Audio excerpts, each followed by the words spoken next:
அந்த மாதிரி கடவுள்னா என்ன அர்த்தம்? இன்பம் துன்பம் இரவு பகல் ஆண் பெண் இந்த இதுக்கெல்லாம் அப்பாற்பட்டவன் கடவுள். இன்பம் துன்பம் இரவு பகல் அதுக்கெல்லாம் உட்பட்டது ஆண்டவன். ஆண்டவன்னா ஆன்மா, அது உன்னை மட்டும் ஆள்றது. கடவுள்னா உலகத்தையே ஆள்றது கடவுள். அதனால்தான் எந்த மதத்துக்காரனாக இருந்தாலும், கிறிஸ்தவனாக இருந்தாலும் கடவுள் வழிபாடுன்னுவான், முஸ்லீமாக இருந்தாலும் கடவுள்ன்னுவான், இந்துவாக இருந்தாலும் கடவுள்ன்னுவான்.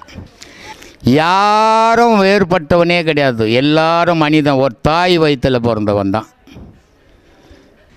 இறைவன் நம்ம வாழறதுக்கு வகுத்து கொடுத்துக்கிறானே தவிர இங்கே எதையும் நம்ம உரிமை கொண்டாட முடியாது. உரிமை கொண்டாடினா நீ வீட்டை எடுத்துன்னு போயிடும், போகும்போது ஏன் வச்சுட்டு போகிற? ஆனால் இதெல்லாம் புரியாத எந்துங்க என் சொத்துங்க என் பிள்ளைங்க என் பொண்ணுங்க சுற்றிங்கிறோம். இதுக்கு உட்பட்டு பாசத்துக்கு உள்ளே அடங்கிட்டோம் நம்ம. அதிலேருந்து வெளியே வந்தால் உண்மை தெரியும். இந்த ஒரு உபதேசம் எப்படின்னா, ஒரு வீட்டுக்கு பேஸ்மட்டம் போடுற மாதிரி தான், மேலே வீடு கட்டி போகணும். அப்போ நிறைய உபதேசங்கள் வேணும். அப்போ அத்தனை உபதேசம் வாங்கினா தான் நீ உச்சத்துக்கு போக முடியும். இவ்வளோ ரகசியங்கள் இதில் அடங்கியிருக்கு சாமி. இந்த உயிர்ன்றது ஏதோ விளையாட்டு பொருள் கிடையாது. இது ஒரு அற்புதமான உடல். இந்த உடல் அழிஞ்சு போச்சுன்னா வேறு உடலை நீ இறைவனை தேட முடியாது. அதனால்தான் வள்ளுவன் சொன்னான், வருமுன் காவாதவன் வாழ்க்கை எரிமுன் வைத்தது போல் கெடுமுன்னான். டேய், நீ பிறந்து இருக்குது நிஜண்டா, போகிறதும் நிஜண்டா. இது ரெண்டுக்கு நடுவில் கடவுளை பிடி, இல்லைன்னா வைக்காப்போர்கிட்ட நெருப்பு கட்டின கதையாகிட விடான்னா. ஆனால் இவன் என்ன பண்ணிட்டான், ஏரோப்ளேனில் யாருன்னா ஜாக்கிரதையாக ஏறினாங்க, மேலே போய் கொளுத்துவனான்னு கேட்டுக்கின்னு ஏறுங்க. பஸ்ஸில் யாருன்னா கவுத்துருவீங்களான்னு கேட்டுன்னு ஏறுங்க. எவனை சொல்லுவானா? அவர் அதை சொல்கிறதுக்கு அவராக போகணும், நமக்கு தெரியாதா? அது அவ்வளோ பெரிய அறிவாளியாக போகணும். அதனால் இது என்ன பொருள், அவங்க எதை சொல்லியிருக்கிறாங்க அதை புரிஞ்சிக்கணும். ஆனால் இதை சொன்னால் நான் சொல்கிறது சொன்னால் யாரும் எடுத்துக்க மாட்டான். படித்தவங்க இலக்கியத்தோடு சொன்னால் அதை எடுத்துப்பான், பொய்யாக இருந்தாலும் பரவாயில்ல. இப்படி இருக்குது சாமி. அதனால் கடவுள் வாழ்க்கைன்றது அவ்வளோ விளையாட்டு இல்லை.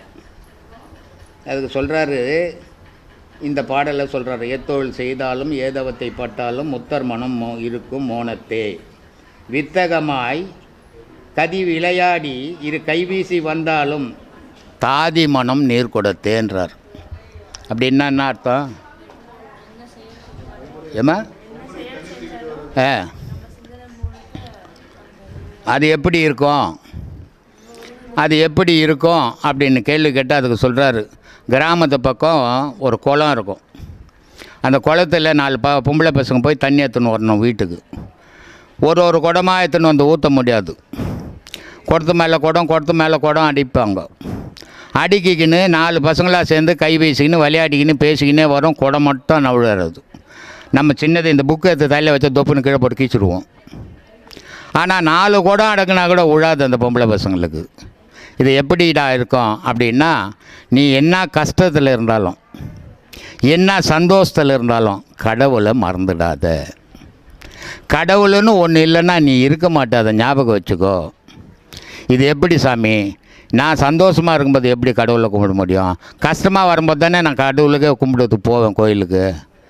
அப்படின்னா இந்த தண்ணிக்கு கொண்டு வர பசங்க என்ன பேசிக்கின்னு விளையாடிக்கின்னு வந்தால் கூட அவங்க மனசு மட்டும் அந்த குடத்து மேலேயே நிற்கிறதால அது நவராமல் நிற்கிதுடா.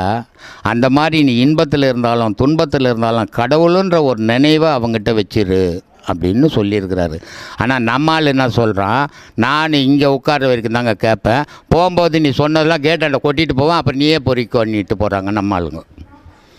என்ன பண்ணுறது? இப்படி இருக்குது இந்த ஞானம்.